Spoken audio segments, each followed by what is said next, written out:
कुछ कवर कर लिया है लीव में। अगर किसी को कोई डाउट है तो आप ग्रुप में भी पूछ सकते हैं, और अभी भी आप क्वेश्चन पोस्ट कर दीजिए, मैं आंसर करने की कोशिश करता हूँ। और साथ में अब मैं चाहूँगा कि हम अपना नेक्स्ट सेशन जो है CA, LTC और TADA का वो स्टार्ट करें। So I would like to request Ajay Vish sir to take the charge and start the session on the next topic. Thank you Pawan sir. Welcome sir. Sir, सशक्त शिक्षक सशक्त संगठन की इस श्रृंखला में ये 3rd सेशन है, और मैं अभी चिल्ड्रन एजुकेशन अलाउंस के बारे में बताने जा रहा हूँ। सबसे पहले ये एप्लीकेबल होता है ऑन सेंट्रल गवर्नमेंट एम्प्लॉय पे, और विदाउट एनी पे लिमिट। मीन्स इसमें ऐसा नहीं है कि आपका ग्रेड पे इतना होगा तो आपको अलग मिलेगा, सबको ये सिमिलर तरीके से मिलता है। और इसमें क्या होता है कि आपके at least 2 minimum child, only 2 minimum होने चाहिए, मोर देन 2 नहीं। ठीक है, इसमें आपका ये स्टेप डॉटर, एडॉप्टेशन चाइल्ड, इन सब के ऊपर मिलता है। अगर दोनों हस्बैंड और वाइफ एम्प्लॉय हैं तो उनमें से किसी एक को ही मिलेगा, दोनों को इसका बेनिफिट नहीं मिलेगा। और इसमें उन्हें एक अंडरटेकिंग देनी पड़ेगी। अगर हस्बैंड इसको क्लेम करता है तो वाइफ को अंडरटेकिंग देनी पड़ेगी कि वो ऐसा कोई क्लेम चिल्ड्रन एजुकेशन अलाउंस उनके इंस्टीट्यूशन से नहीं ले रहे हैं। देन इसमें क्या होता है, जो बच्चा पढ़ रहा है आपका, सिर्फ ये पढ़ने वाले बच्चों के लिए है। Means 1st to 12th class and before 1st class 2 classes, 2 years. 2 years okay. Then during leave and suspension आपको चिल्ड्रन एजुकेशन अलाउंस आपकी लीव के, अगर आप लीव पे हैं, आप अगर सस्पेंशन पे हैं, तब भी आपको ये चिल्ड्रन एजुकेशन अलाउंस मिलेगा। बस सिर्फ एक केस कंडीशन में नहीं मिलेगा, अगर आपका ये पीरियड डाइज नॉन होता है, तो डाइज नॉन पीरियड के लिए आपको चिल्ड्रन एजुकेशन अलाउंस नहीं मिलेगा।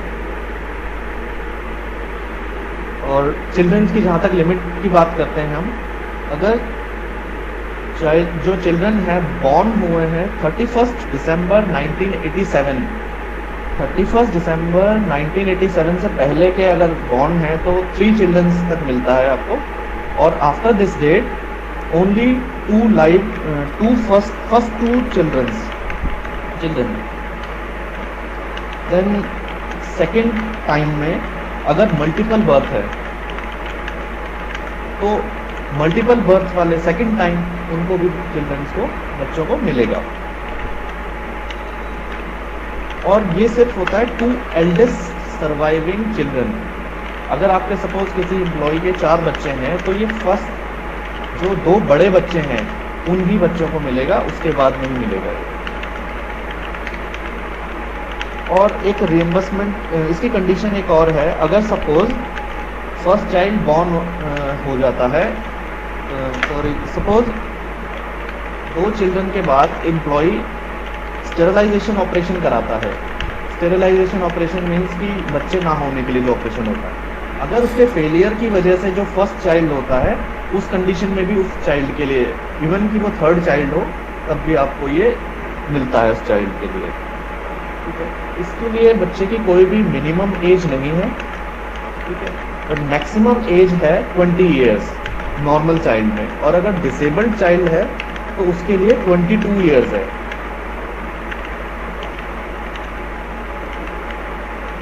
और चिल्ड्रन एजुकेशन अलाउंस जो है आपको नर्सरी क्लास से लेकर क्लास 12 तक के बच्चों को मिलता है। और कुछ बच्चे ऐसे होते हैं जैसे 10th के बाद वो ITI या ऐसे कोई डिप्लोमा कोर्सेज करते हैं जो कि 11th और 12th के इक्विवेलेंट होते हैं, तो उन कोर्सेज के लिए भी ये अप्लाई होता है। उस कोर्सेज उनके लिए भी हम चिल्ड्रन एजुकेशन अलाउंस उनको रिएम्बर्समेंट देते हैं।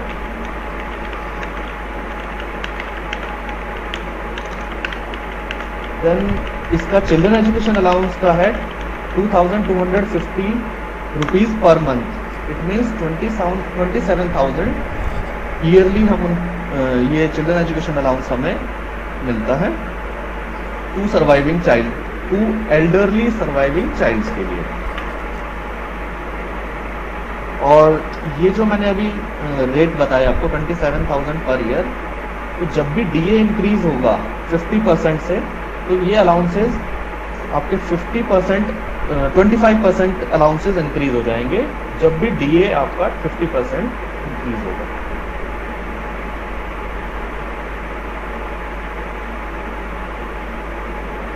और एक आती है बात डिसेबल्ड चाइल्ड की। डिसेबल्ड चाइल्ड के केस में 22 ईयर्स तक हम डिसेबल्ड चाइल्ड को के लिए चिल्ड्रन एजुकेशन अलाउंस रियम्बर्समेंट करते हैं। इसके अमाउंट में भी वेरी करता है ना सर, शायद डिसेबल्ड का थोड़ा ज्यादा है और disable yes double, just double sir, disable के लिए जस्ट डबल है चिल्ड्रन एजुकेशन अलाउंस। और इसको क्लेम करने के लिए पहले बिल लगाए जाते थे, अब विदाउट बिल देते हैं। बस एक सर्टिफिकेशन चाहिए कि ये बच्चा इस सेशन में इस स्कूल में पढ़ रहा है, ये स्कूल सर्टिफाई करता है। और ये जो स्कूल्स हैं ये रिकॉग्नाइज होने चाहिए किसी भी, पहले तो एफिलिएशन और फर्स्ट टू एफिलिएशन 9 to 12 मिलता है, इसलिए स्टेट गवर्नमेंट या सेंट्रल गवर्नमेंट के रिकॉग्नाइज्ड स्कूल होने चाहिए, तभी मिलता है इसका रियम्बर्समेंट। और ये रियम्बर्समेंट हम ई रिसिप्ट या जैसे हम सपोज पे कर रहे हैं, हम उनका फीस पे कर रहे हैं और वो पेरेंट ई रिसिप्ट भी लगाता है, तो भी हम उसको वैलिड मानते हैं। और इसके बाद नेक्स्ट आता है हमारा हॉस्टल सब्सिडी।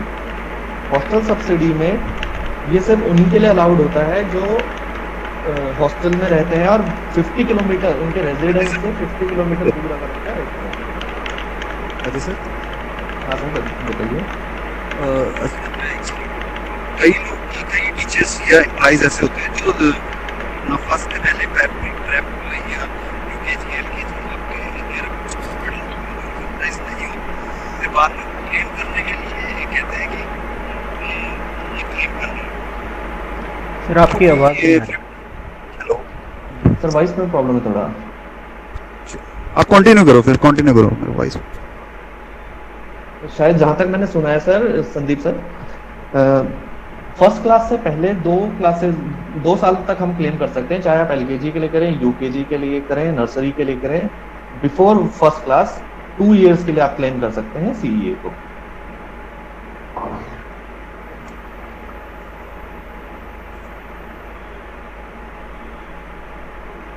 हेलो जी सर। हेलो, हाँ हाँ सर। मेरा ये सवाल था सर कि अगर ट्विंस होते हैं पहली बार में तो क्या उनको उनकी काउंटिंग 2 में होगी या 1 में?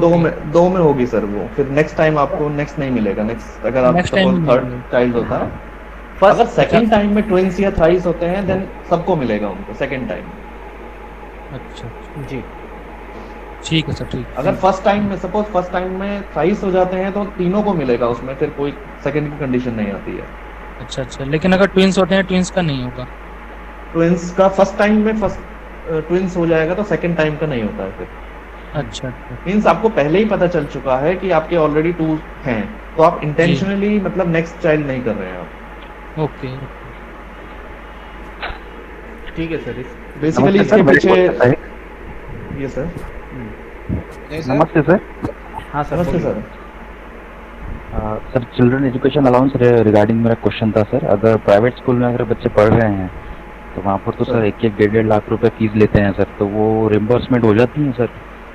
सर एक लिमिट है इसकी 27,000 पर चाइल्ड पर ईयर पर सेशन। 27,000 जी सर। 2 चाइल्ड है तो 54 राइट 54 दोनों का अलग अलग 27 मिलेगा। 27 right ma'am. Thanks. Hello sir. Sir मेरे दोनों मेरे ट्विंस बच्चे हैं, दोनों को मैंने एलकेजी में पढ़ाया और मैंने अपने स्कूल में रिम्बर्समेंट की बात की फीस का, तो स्कूल वालों ने मुझे ये कहकर मना कर दिया कि ये नॉन प्रॉफिट ऑर्गेनाइजेशन है जिस स्कूल में मैंने पढ़ाया है, तो यहाँ का फीस बस नहीं होगा। नहीं, वो रिकॉग्नाइज होना चाहिए। So that is state board जाके आप उनका सर्टिफिकेट होता है, रिकॉग्नाइजेशन सर्टिफिकेशन, स्कूल से वो ले सकते हैं। मैम मींस स्कूल रिकॉग्नाइज्ड होना चाहिए, उससे मतलब नहीं है कि आप वहाँ पे फीस पे कर रहे हैं कि नहीं पे कर रहे हैं, क्योंकि 7 CPC का जो चाइल्ड एजुकेशन अलाउंस का सर्कुलर है वो क्लियरली कहता है इररिस्पेक्टिव ऑफ द पेमेंट। तो तो आपको वो पैसे मिलेंगे ही मिलेंगे, बट आपका स्कूल रिकॉग्नाइज्ड होना चाहिए।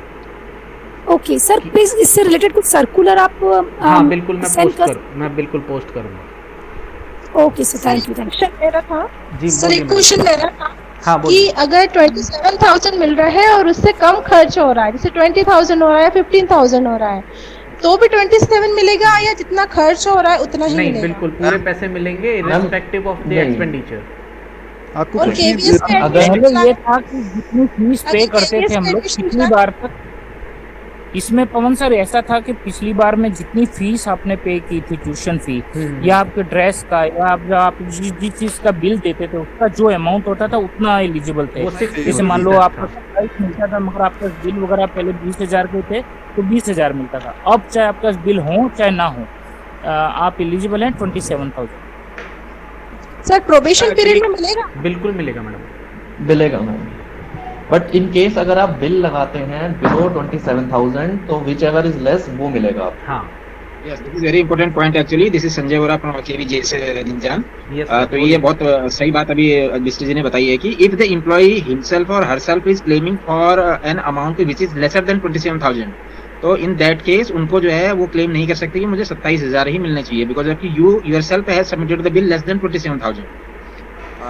तो इसके लिए, और क्योंकि किसी भी बिल को लगाना मैंडेटरी नहीं किया गया है इसमें, लाइक वाइज ये बिल में आपको नहीं लगाना होता, इस तरह से Even sir- अंडरटेकिंग से चल जाता है, तो आपको एक तो सर बिल यहाँ पे का- बिल लगाना है, बिल लगाया ही ना, जरूरत हाँ, क्या बिल लगाने की? जब नहीं 20 लगाना है। वही कह रहा हूँ, बिल लगाने की जरूरत नहीं है। बिल लगाने तो के लिए हो भी जाता नहीं है। बोला गया, और इसमें यहाँ तक कि जो डिक्लेरेशन देने के लिए बोला गया, इसका एक फॉर्मेट है डिक्लेरेशन का, उसमें भी कोई Yes. अमाउंट डिक्लेयर करने की बात नहीं कही गई है कि आपको अमाउंट डिक्लेयर नहीं। करना पड़ेगा कि इतना हमने खर्च Correct. किया है। तो आपको कोई अमाउंट डिक्लेयर नहीं करना, आपको सिर्फ एक डिक्लेरेशन देना है कि मेरा बच्चा इस क्लास, इसका नाम ये है, वो डेट ऑफ बर्थ ये है, इस क्लास के, इस स्कूल के, इस सेक्शन में पढ़ा, और हम बस इतना ही आपको डिक्लेरेशन देना होता है, और वो भी स्कूल से एक बार साइन करवा के सील लगवा के, जिससे ये कंफर्म हो सके कि हाँ आपका बच्चा इस स्कूल में, पर्टिकुलर स्कूल में, इस सेशन में पढ़ा है। तो उसमें कहीं भी अमाउंट डिक्लेयर करने की बात नहीं कही गई है। बट अगर आप स्पेशली जाते हैं और अपना अमाउंट डिक्लेयर करते हैं कि मेरा 15,000 रुपये खर्च हुआ है पढ़ाने में, तो फिर आपको 15 ही मिलेंगे। सर मैम, केवीएस मेरी में यहाँ पढ़ता है बच्चा तो? बिल्कुल केवीएस में पढ़े मैम, केवीएस में पढ़ता है चाहे किसी और गवर्नमेंट स्कूल में पढ़ता है तो भी मिलेगा। ठीक है सर। ठीक है। अच्छा सर, ये प्रोबेशन वाला कंसेप्ट एक बार फिर दोबारा क्लियर कर दो कि प्रोबेशन में अप्लाई करेंगे उसके लिए, सीए के लिए, तो उसका क्या सर कंडीशन रहेगा? एक बार सीए का प्रोबेशन कोई से कोई condition मतलब नहीं है। नहीं है, कोई कंडीशन नहीं है। ठीक है। विदाउट प्रोबेशन और प्रोबेशन मतलब सेम प्रोसीजर है? हाँ सेम। नहीं, इसमें 6 मंथ सर्विस होना जरूरी है। अगर 6 मंथ्स की सर्विस है तो उसके बाद आप अप्लाई कर सकते हैं। Minimum 6 months is required. तो 6 मंथ कंप्लीट करने के बाद अप्लाई कर सकते हैं। ओके। ठीक है। और आप लास्ट सेशन का, जैसे इस साल जो हम क्लेम करेंगे, जैसे मैं क्लेम करूंगा अपने बच्चों के लिए, तो मैं क्लेम करूंगा 1920 का, और 2021 अभी चल रहा है। बट मैं अभी इस साल अब 1 अप्रैल के Session बाद मैं, complete होने के हाँ बाद। सेशन कंप्लीट होने के बाद मैं क्लेम करूंगा। जी सर, ठीक है। सीए पे बच्चे की CA परफॉर्मेंस से कोई फर्क नहीं पड़ता। हाँ बच्चे की मीन्स अगर performance- बच्चे के ग्रेडिंग ज्यादा है कम है, उससे सीए पे कोई फर्क नहीं पड़ता। इवन बच्चा अगर सपोज ड्रॉप आउट हो जाता है, सॉरी फेल हो जाता है किसी क्लास में, तो भी ये कंटिन्यू चलेगा बिल्कुल बिल्कुल। Up to 20 years in normal cases and disability cases में 22 ईयर्स। हाँ सर लेकिन इसमें 18 जैसे- इयर्स तक तो 12 कर लेता है, तो फिर एज तो 20 है, तो आगे मतलब 12 के बाद भी ले बट मैं बता Up to सकता हूँ 12th इसके class बारे में। or 20 years, एक है ना whichever is NFTW स्कीम होती है, मैं उसके बारे में बताऊंगा। पहले एक बार ये कंप्लीट हो हाँ, जाए, हाँ, फिर मैं हाँ। आपको एक NFTW के बारे में बताता हूँ। ठीक है। ठीक है। हाँ सीए रियम्बर्स होगा अप टू 12th क्लास और 20 years which ever is less. और इस सपोज एम्प्लॉय रिटायर हो जाता है, डिस्चार्ज हो जाता है, या डिसमिस या उसको रिमूव कर देते हैं हम उसकी सर्विसेज से, तो जिस सेशन में वो बच्चा पढ़ रहा है उनका, उस पूरे सेशन का रियम्बर्स होगा, नॉट अप टू दैट उनके रिटायरमेंट की डेट या डिसमिसल की डेट। बिल्कुल। और इन केस अगर एम्प्लॉय की डेथ हो जाती है, तो जब जैसे नॉर्मल एम्प्लॉय अगर रहता, जिंदा रहता, तो उसको सीए रियम्बर्समेंट मिलता, तो उस केस में उसको, उसके बच्चे को भी रियम्बर्समेंट फुल मिलता रहेगा जब Death तक के वो case 12th में। पास नहीं कर लेगा। 12th पास नहीं करता। हाँ। ठीक है सर, थैंक यू। अब मेरे ख्याल से हाँ मैडम, कोई क्वेश्चन है? Yes sir. सर ये केवी में अगर बच्चा हमारा पढ़ता है तो हमें रिम्बर्स कितना होगा? जो फीस लगा है वो रिम्बर्स होगा या 27,000 अच्छा? फुल रिम्बर्स होगा, फुल रिम्बर्स होगा 27,000 जी। Yes sir. मैं पवन सर एक इसी के रिलेटेड एक मैं आपको स्कीम बताता हूँ, वो शायद आप जानते हो, इसका पूरा नाम है NFTW, national federation of teachers welfare. Okay. इसमें केवल जो टीचर्स हैं, ओनली फॉर टीचर्स, उनके बच्चे अगर कोई हायर एजुकेशन लेते हैं यानी आफ्टर 12th के, जैसे किसी का इंजीनियरिंग में या किसी का CA में या किसी तरह से जो ऑथराइज जितनी भी गवर्नमेंट की UGC संबंधित जो भी ग्रांटेड है, उस स्कूल में उन कॉलेज में अगर बच्चे पढ़ते हैं तो उनका हेडक्वार्टर लेवल पे क्या होता है, हेडक्वार्टर साल में 2 बार सभी से आपसे एप्लीकेशन मांगता है। ओके। वो रीजन वाइज एप्लीकेशन जाती हैं। उसमें क्या होता है कि अगर जैसे मान लो सपोज करो हमारा गुड़गांव रीजन से अगर 50 स्कूल हैं तो सभी टीचरों से एक एप्लीकेशन मांगी जाती है, और वो अगर एप्लीकेशन भर के हम जमा करा देते हैं तो जो हेडक्वार्टर क्या होता है कि एक ग्रांट उनको मिनिमम पूरे रीजन वाइज वो एक ग्रांट सैंक्शन करता है। जैसे सपोज करो हमारे पूरे हेडक्वार्टर लेवल पे अगर 1 करोड़ ग्रांट हुआ है तो वो उस रीजन के हिसाब से सभी के एप्लीकेशन वाइज वो रीजन वाइज पैसा डिस्ट्रीब्यूट हो जाता है। ओके। उसके बाद क्या होता है, जैसे सपोज करो मेरे रीजन से 10 एप्लीकेशन आई, किसी एप्लीकेशन में कहीं रीजन में केवल 5 आई, तो 5 में वो जितना पैसा सैंक्शन होगा वो बढ़ जाता है। ओके। अगर कहीं 10 आती हैं तो वो 10 में बढ़ जाता है। मतलब ये टीचर्स के लिए ये फैसिलिटी है कि आफ्टर 12th हायर एजुकेशन के लिए एक कुछ लमसम अमाउंट जो है वो सैंक्शन हो जाता है, बट और उसके ये जो लिए सैंक्शन अमाउंट है ये हेडक्वार्टर से ही होता है, और इसका पूरा रिकॉर्ड आपको जो कॉलेज से जहाँ पढ़ता है एप्लीकेशन का, आपका फीस के सारे, उसमें कोई आपको सारे पेपर्स देने होते हैं। जैसे अपने CA की तरह नहीं होता कि उसमें आप केवल अंडरटेकिंग दे दें, उसमें बाकायदा आपको कॉलेज की वहाँ से या हॉस्टल में अगर बच्चा रहता है तो हॉस्टल का सर्टिफिकेट, आपको यूनिवर्सिटी का वो सारा एप्लीकेशन एक फॉर्म आता है जो हेडक्वार्टर से भर के वो हेडक्वार्टर भिजवाना पड़ता है। ठीक है, आई होप ये सब डाउट्स क्लियर हो गए हैं। अजय सर आप कंटिन्यू कर लीजिए आगे। सर इसमें लास्ट पॉइंट साल में 2 बार ये मांगे जाते हैं और आपको 2 बार भर सकते हैं आप लोग। Okay sir. हाँ सर बताइए। सर हॉस्टल सब्सिडी का बता रहा था, तो डे बोर्डिंग चिल्ड्रंस के लिए ये नहीं होता है। ओके। और एक और है कि ये दोनों hostel subsidy and children education allowance दोनों हम एक साथ नहीं ले सकते, या तो हम हॉस्टल सब्सिडी लेंगे या फिर चिल्ड्रन एजुकेशन अलाउंस। कितना अमाउंट होता है सर हॉस्टल सब्सिडी का? हाँ, हॉस्टल सब्सिडी का जो अमाउंट होता है 6,750 per month, means 81,000 per year. अगर आपका बच्चा हॉस्टल में रह के पढ़ाई कर रहा है 12th तक की, हॉस्टल में रह के पढ़ाई कर रहा है, और हॉस्टल आपके रेजिडेंस से 50 किलोमीटर दूर होना चाहिए। ओके। अजय सर जैसे एक बच्चा मेरा केवी में पढ़ रहा है और एक हॉस्टल में है, तो ऐसे केस में क्या होता है? दोनों का सर, एक का आप 27,000 ले सकते हैं और दूसरे के लिए आप हॉस्टल सब्सिडी ले सकते हैं। ठीक है, आई थिंक। और सर अगर बच्चा फिजिकली या मेंटली हैंडीकैप्ड है तो उसके लिए इंस्टीट्यूशन का रिकॉग्नाइज्ड होना जरूरी नहीं है कि वो सेंटर या स्टेट गवर्नमेंट से रिकॉग्नाइज्ड हो। ओके। सर प्राइवेट हॉस्टल हो सकता है क्या? प्राइवेट हो सकता है मैम, लेकिन रिकॉग्नाइज्ड होना चाहिए।